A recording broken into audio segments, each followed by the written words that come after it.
샬롬 류 선생의 구속사 천국열차 유도순 목사님의 신구약 성경 파노라마를 낭독하는 시간입니다. 지금은 예레미야 파노라마 22장입니다. 다윗의 위에 앉은 유다 왕이여. 요절은 9절. 대답하기는 이는 그들이 자기 하나님 여호와의 언약을 버리고 다른 신들에게 절하고 그를 섬긴 영고라 하리라 하셨다 할지니라. 22장은 다윗의 위에 앉은 새 왕, 즉 살룸, 여호아스와 여호야김과 고니야, 여호야긴에게 하시는 경고입니다.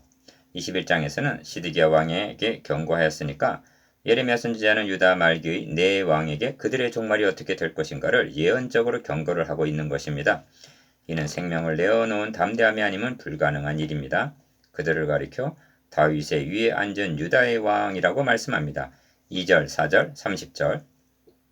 이는 앞장에서도 언급했습니다만 구속사의 맥락에서 바라볼 때 대단히 중요한 묘사입니다. 왜냐하면 다윗의 위에 앉은 자란 하나님께서 다윗에게 세워주신 언약의 계승자임을 나타내는 말씀이기 때문입니다. 그렇다면 다윗의 위에 앉은 자들이 어찌하여 그토록 비참한 종말을 맞이하게 되었는가? 그들이 자기 하나님 여호와의 언약을 버리고 다른 신들에게 절하고 그를 섬긴 영고라고 대답합니다. 9절. 그러므로 본장의 주제가 다윗의 위에 앉은 유다 왕이여가 될 수가 있습니다. 이를 두 단원으로 나누어 상고하겠습니다. 첫째 단원 1절에서 9절 여호와의 말씀을 들을지니라. 둘째 단원 10절에서 30절 새 왕에 대하여 말하노라. 첫째 단원 1절에서 9절 여호와의 말씀을 들을지니라.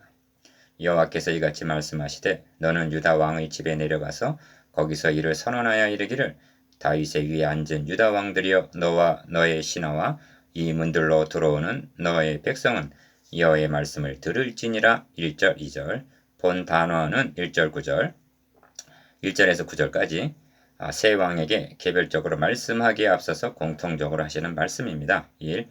너희가 공평과 정의를 행하여 3절 상반절 2. 탈취당한 자를 압박하는 자의 손에서 건지고 하십니다. 3절 하반절 이 명은 21장 12절에서 시드기야 왕에게 하신 말씀과 동일한 것입니다. 이를 위해 저들을 다윗의 위에 앉게 하신 것입니다. 이는 훗날 다윗의 위에 앉아서 공평과 정의로 다스릴 메시아의 예표답게 다스릴 것을 기대하셨기 때문입니다. 3. 이 말씀 3절을 23장 5절과 결부시켜 보면 그 의미가 분명히 드러납니다. 나 여호와가 말하노라. 보라 때가 이르니니 내가 다윗에게 한 의로운 가지를 일으킬 것이라. 그가 왕이 되어 지혜롭게 행사하며 세상에서 공평과 정의를 행할 것이며 하십니다. 하나님께서 일으키실 의롭고 지혜로운 왕, 그리하여 공평과 정의로 다스릴 이 왕이 누구입니까?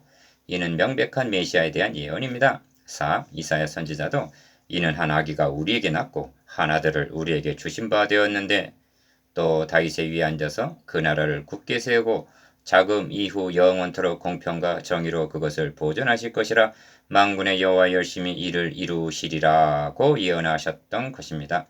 이사야 9장 6절 7절 5. 이 예언이 보라 수태하여 아들을 낳으리니 그 이름을 예수라 하라. 저가 큰 자가 되고 지극히 높으시니 아들이라 일컬을 것이요 주 하나님께서 그 조상 다윗의 위를 저에게 주시리니 영원히 야곱의 집에 왕 노릇하실 것이며 그 나라가 무궁하리라 해서 누가복음 1장 31절에서 33절 성취되었던 것입니다. 6. 너희가 참으로 이 말을 준행하면 다윗의 위에 앉을 왕들과 신하들과 백성이 4절 평안하리라 하십니다.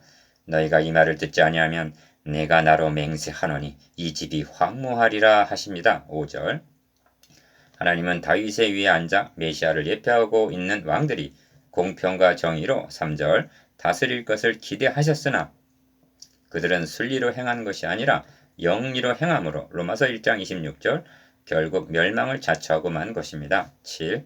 하나님은 이 실패를 들어서 탈취당한 자를 압박하는 자의 손에서 건져주는 구원 행위가 인간의 능력으로는 불가능함을 계시하고 있는 것입니다. 탈취당한 자란 빼앗긴 자입니다. 압박하는 자란 곧 사탄입니다. 사탄의 속박에서 구원하여 주실 분은 오직 그리스도뿐임을 강력하게 계시하고 있는 것입니다. 8. 그들이 행할 수가 없었다면 다윗 언약을 믿었어야 했습니다. 그러나 그들이 자기 하나님 여호와의 언약을 버리고 다른 신들에게 절하고 그를 섬겼다는 것은 9절 앞에서도 지적한 대로 단순한 우상숭배를 했다는 선에 멈추는 것이 아니라 그리스도를 배척한 죄임을 인식해야만 하는 것입니다.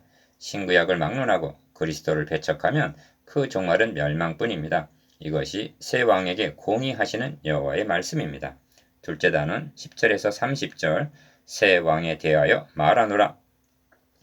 너희는 죽은 자를 위하여 울지 말며 그를 위하여 애통하지 말고 잡혀간 자를 위하여 슬피 울라. 그는 다시 돌아와서 그 고국을 보지 못할 것임이니라. 10절 새 왕에게 공통적으로 해당되는 원리적인 말씀을 1절에서 9절 하신 다음에 유다 말기에 세움받은 새 왕에게 각각 경고적인 예언을 하십니다. 살룸, 여호아스 왕에 대한 경고.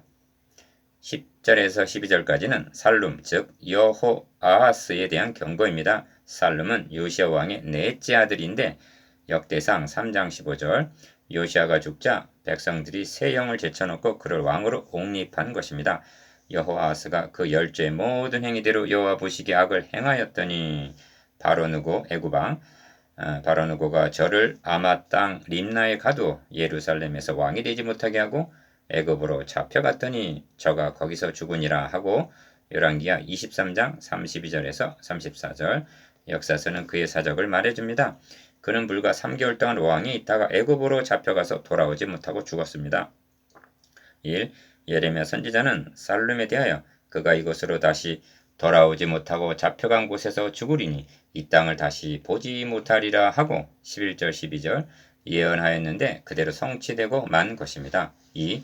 너는 죽은 자를 위하여 울지 말며 합니다. 10절 상반절 선한 왕 요시아가 죽자 온 유다와 예루살렘 사람들이 요시아를 슬퍼했는데 역대하 35장 24절 예레미야는 죽은 자 요시아 왕을 위하여 울지 말며 그를 위하여 애통하지 말고 잡혀간 자 살룸을 위하여 슬피 울라 하므로 10절 살룸의 종말이 차라리 죽은 자가 낫다 할 정도로 비참해질 것을 경고하고 있는 것입니다. 여호야김, 엘리야김 왕에 대한 경고.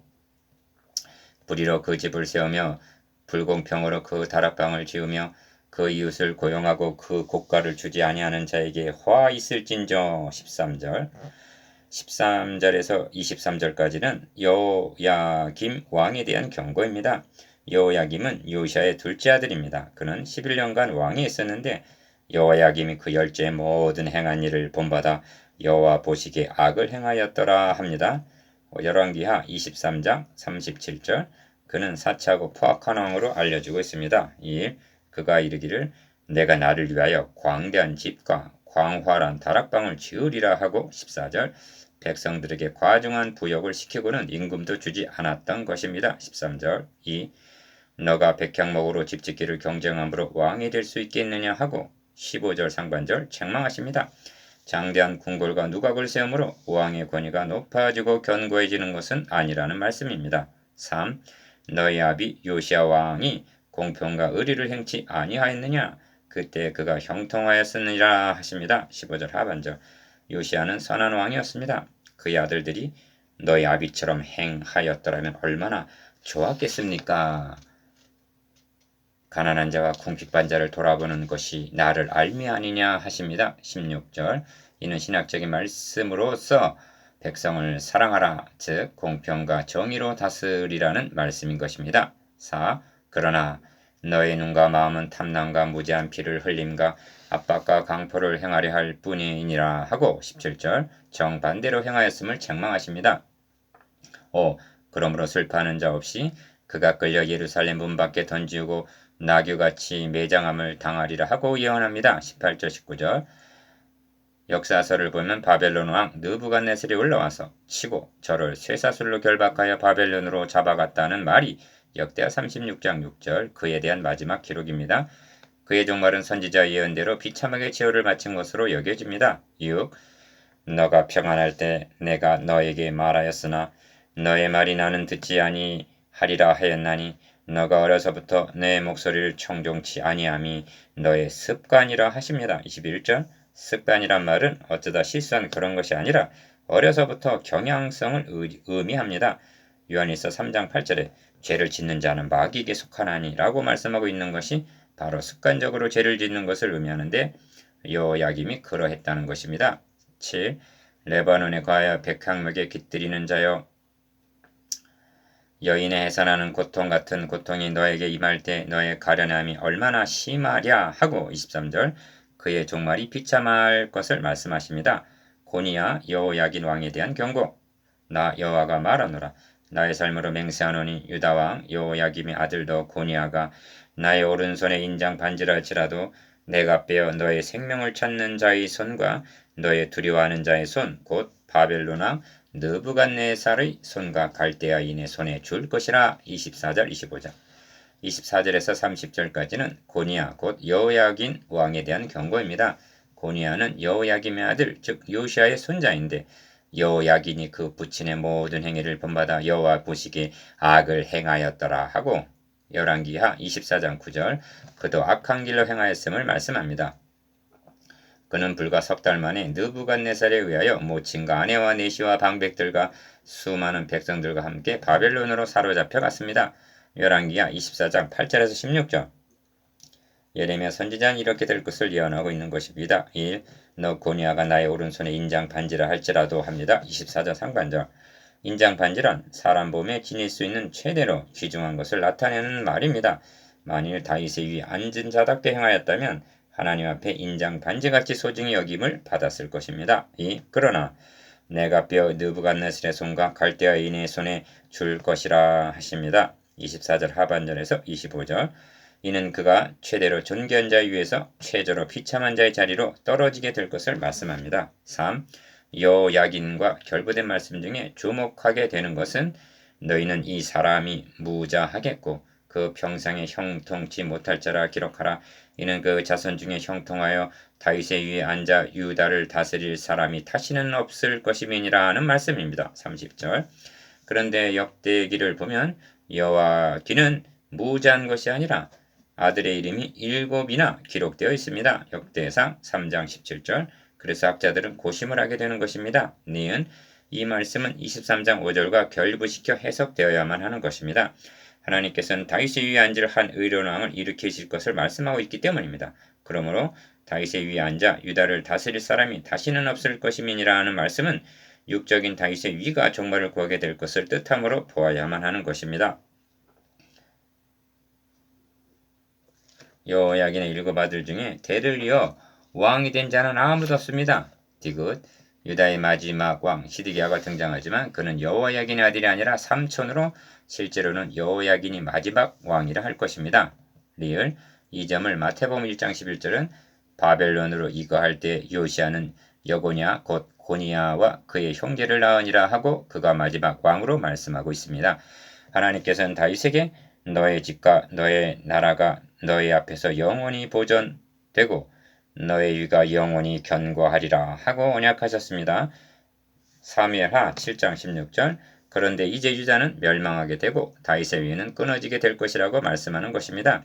그렇다면 하나님의 언약은 어찌 되는 것이며 성체 나가시는 구속사역은 어찌 되는 것인가?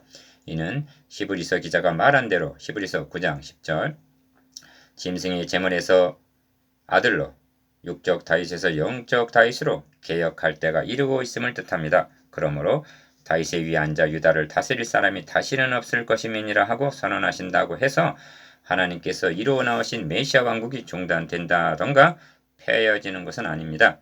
하나님께서는 다윗의 위를 주 하나님께서 그 조상 다윗의 위를 저에게 주시리니 영혼이 야곱의 집에 왕 노릇하실 것이며 그 나라가 무궁하리라 하고 누가복음 1장 32절 33절 예수 그리스도에게 주심으로 중단 없이 이루어 나가시는 것입니다.